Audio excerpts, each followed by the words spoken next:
I work for a large manufacturing company on the east side of Galway City.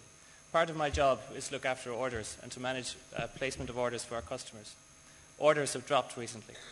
But it's sad to think that orders have not dropped solely because of lack of demand, but also because our customers can't get credit.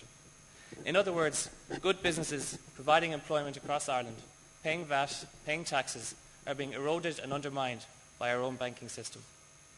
Delegates, I have a confession to make. I used to work for the banks, both in Galway and elsewhere when I finished college. It is because of that experience that I know that the ordinary bank officials and staff are not the people who should suffer our ire or suffer our blame.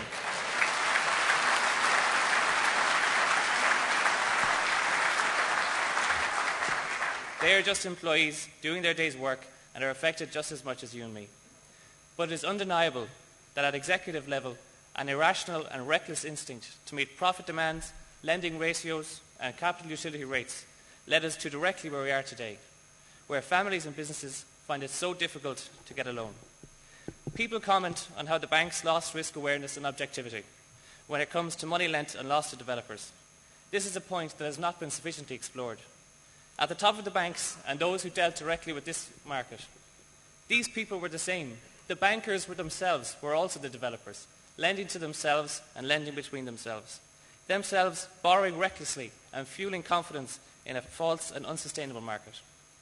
Delegates, it's worrying to think that there is a lobby out there, steady and determined, but at the moment subtle and careful. It believes that our anger will wane and our interest will fade. They honestly believe that they made no mistakes, the problem is not of their making, and that our intrusion into their world and domain is unwarranted. Delegates, there are 7 billion reasons to disagree with this, and there are lost jobs, bust businesses, and a shattered economic reputation to tell us that things must be different in the future. Delegates, I applaud Labour's stance on this issue, and I'm delighted to speak in its favour. It is common sense to the core. Derek, could you conclude, please? Now, common sense. Find out what went wrong, make sure it doesn't happen again. Never again should so many have to suffer so harshly for the excesses of a privileged few. Thank you.